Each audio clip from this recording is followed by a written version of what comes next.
Hello guys, ನೀವು ಇಂಥ ಒಂದು ಕ್ರೇಜಿ ಫೋನನ್ನು ನೋಡಿರಲಿಕ್ಕೆ ಚಾನ್ಸೇ ಇಲ್ಲ. ಇಂಥ ಫೋನ್ ನೋಡಬೇಕಾದ್ರೆ ನೀವು ಚೈನಾಕ್ಕೆ ಹೋಗಬೇಕಾಗ್ತದೆ. ಯಾಕಂದರೆ ಈ ಫೋನ್ ಲಾಂಚ್ ಆಗಿರೋದು ಚೈನಾದಲ್ಲಿ. ಈ ಫೋನ್ ಹೆಸರು ಬಂದುಬಿಟ್ಟು ಹಾನರ್ ರೋಬೋಟ್ ಫೋನ್ ಅಂತ.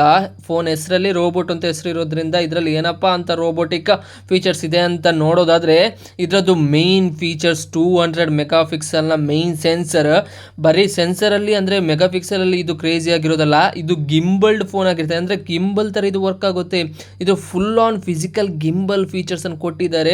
ಇದರಲ್ಲಿ ನೀವು ಕ್ಯಾಮರಾ ಹೊರಗೆ ಬಂದು ನಿಮಗೆ ಯಾವುದೇ ಟ್ರೈಪಾಡ್ ಆಗಿರಲಿ, ಯಾವುದೇ ನಿಮಗೆ ಫೋನ್ ಸ್ಟಿಕ್ ಆಗಿರಲಿ, ಯಾವುದು ಬೇಕು ಅಂತಿಲ್ಲ. ಜಸ್ಟ್ ಫೋನ್ ಕ್ಯಾಮರಾ ಆನ್ ಮಾಡಿದರೆ ಸಾಕು, ಗಿಂಬಲ್ ಇದ್ರೊಟ್ಟಿಗೆ ಬಂದುಬಿಡುತ್ತೆ.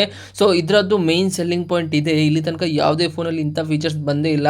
ಸೊ ಹಾನರ್ ಅವರು ಇಂಥ ಕ್ರೇಜಿ ಫೀಚರ್ಸನ್ನು, ಯುನಿಕ್ ಫೀಚರ್ಸನ್ನು ತರ್ತಾ ಇರ್ತಾರೆ. ಅದರಲ್ಲಿ ಬ್ಯಾಡ್ ನ್ಯೂಸ್ ಏನಪ್ಪ ಅಂದರೆ ಇದು ಇಂಡಿಯಾದಲ್ಲಿ ಲಾಂಚ್ ಆಗಲ್ಲ, ಐ ಥಿಂಕ್ ಸೊ. ಯಾಕಂದರೆ ಆಲ್ಮೋಸ್ಟ್ ಯಾವುದೆಲ್ಲ ಹಾನರದ್ದು ಫೋನ್ ಇದೆ ಇಂಡಿಯಾದಲ್ಲಿ ಲಾಂಚೇ ಆಗಲ್ಲ. ಹಾನರ್ ಬ್ರ್ಯಾಂಡೇ ಈಗ ತೆಗೆದುಬಿಟ್ಟಿದ್ದಾರೆ ಇಂಡಿಯಾದಿಂದ. ಸೊ ಇದು ಚೈನಾದಲ್ಲಿ ಲಾಂಚ್ ಆಗಿರೋದು.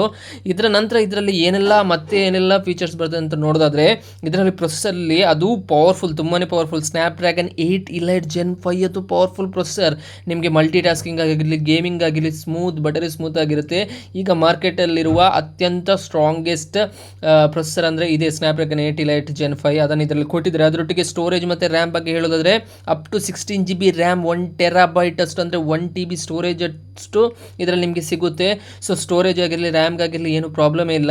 ಇದನ್ನೆಲ್ಲ ತಡೆಯೋಕ್ಕೆ ನಿಮಗೊಂದು ಬಿಗ್ ಬ್ಯಾಟ್ರಿನೂ ಬೇಕಾಗುತ್ತೆ. ತುಂಬ ಬಿಗ್ ಅಂತ ಹೇಳಲ್ಲ, 7060 mAh ಬ್ಯಾಟ್ರಿ ಸಿಗ್ತಿದೆ. ಅದು 120 ವಾಟ್ಸಲ್ಲಿ ಸೂಪರ್ ಸ್ಪೀಡಾಗಿ ವೈರ್ಡ್ ಚಾರ್ಜಲ್ಲಿ ಚಾರ್ಜ್ ಆಗುತ್ತೆ. 120 ವಾಟ್ಸಲ್ಲಿ. ಅದೇ ವೈರ್ಲೆಸ್ ಮಾಡಬೇಕಾದ್ರೆ 50 ವಾಟ್ಸಲ್ಲಿ ಇದು ವೈರ್ಲೆಸ್ ಆಗಿ ಚಾರ್ಜ್ ಆಗುತ್ತೆ.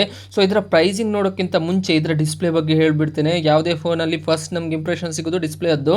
ಸೊ ಇದರಲ್ಲಿ ಡಿಸ್ಪ್ಲೇಯಲ್ಲಿ ನಿಮಗೆ 6.3 ಇಂಚ್ನ OLED display, D black colours ಅಷ್ಟು ಕ್ರೇಜಿಯಾಗಿ ಕಾಣ್ತದೆ. ಸೊ ಇದರಲ್ಲಿ OLED ಡಿಸ್ಪ್ಲೇ ಕೊಟ್ಟಿದ್ದಾರೆ.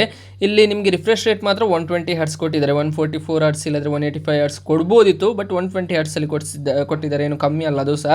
ಸೊ ಇದರಲ್ಲಿ ನಿಮಗೆ DDR5X ರ್ಯಾಮು, ಎಲ್ಲ ಸ್ಪೀಡು ಏನೆಲ್ಲ ನಿಮಗೆ ಟಾಪ್ ನಾಚ್ ಫೋನಲ್ಲಿ ಸಿಗಬೇಕು ಅದೆಲ್ಲ ಫೀಚರ್ಸ್ ಇದರಲ್ಲಿ ಕೊಟ್ಟಿದ್ದಾರೆ. ಅದರೊಟ್ಟಿಗೆ ಇದರ ಪ್ರೈಸಿಂಗ್ ಬಗ್ಗೆ ಈಗ ನೋಡೋದಾದರೆ ಇದಕ್ಕೆ ನಿಮಗೆ 12 GB ರ್ಯಾಮ್ ಮತ್ತು 512 GB ಸ್ಟೋರೇಜ್ಗೆ ಇಂಡಿಯನ್ ರುಪೀಸಲ್ಲಿ ಕನ್ವರ್ಟ್ ಮಾಡಿದರೆ ಚೈನೀಸ್ ಯಾನನ್ನು 1,41,000 ಇದರದ್ದು ಬೇಸ್ ಮಾಡಲ್ಗೆ. ಅದಾದ ನಂತರ ಇನ್ನೊಂದು ಹೈ ಎಂಡ್ ವೇರಿಯಂಟ್ ಬರ್ತದೆ, ಅದು 16 GB ರ್ಯಾಮ್, 1 TB ಅದು ಅಂದರೆ 1 TB ಸ್ಟೋರೇಜ್ ಬರ್ತದೆ.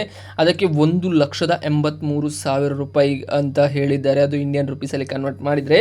ಸೊ ಇದೆಲ್ಲ ಫೀಚರ್ಸ್ ನೋಡುವಾಗ ಅದು ವರ್ತ್ ಇಟ್ ಅಂತಲೇ ಕಾಣಿಸುತ್ತೆ. ಯಾಕಂದರೆ ಯೂನಿಕ್ ಫೀಚರ್ಸ್ ಕೊಟ್ಟಿದ್ದಾರೆ ಮತ್ತು ಎಲ್ಲ ಹೈ ಎಂಡ್ ಲೆವೆಲದ್ದು ಇಲ್ಲಿ ಫೀಚರ್ಸ್ ಎಲ್ಲ ಕೊಟ್ಟಿದ್ದಾರೆ.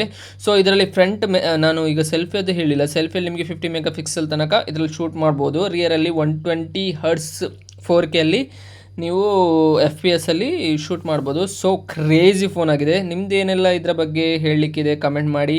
ಈ ವಿಡಿಯೋ ಇಷ್ಟ ಆದರೆ ಲೈಕ್ ಶೇರ್ ಮಾಡೋದನ್ನು ಮರಿಬೇಡಿ. ಇಂಥದ್ದು ವಿಡಿಯೋ ನೋಡ್ತಿಲಿಕ್ಕೆ ನನ್ನ ಚಾನಲ್ ಸಬ್ಸ್ಕ್ರೈಬ್ ಮತ್ತು ಬೆಲ್ ಐಕಾನ್ ಕ್ಲಿಕ್ ಮಾಡೋದನ್ನು ಮರಿಬೇಡಿ. ಮತ್ತೆ ಒಂದು ವಿಡಿಯೋದೊಟ್ಟಿಗೆ, ಅಲ್ಲಿವರೆಗೆ ಬಾಯ್.